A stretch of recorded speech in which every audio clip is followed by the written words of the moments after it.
Welcome back to another technical deep dive here in the debug zone.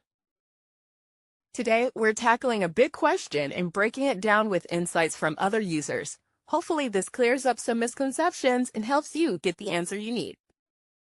So, buckle up, stay a little curious, and let's jump right in.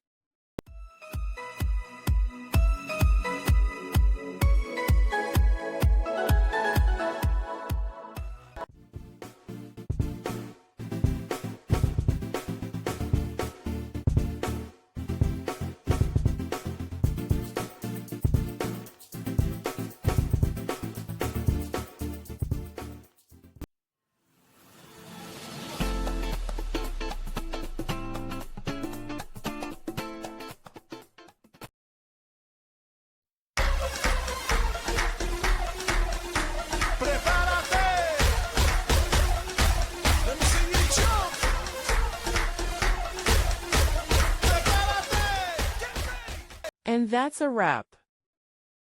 I hope you found the answer you were looking for. If you did, take a second to hit that subscribe button. It really helps out. And let me know in the comments which solution worked best for you. See you next time in the debug zone.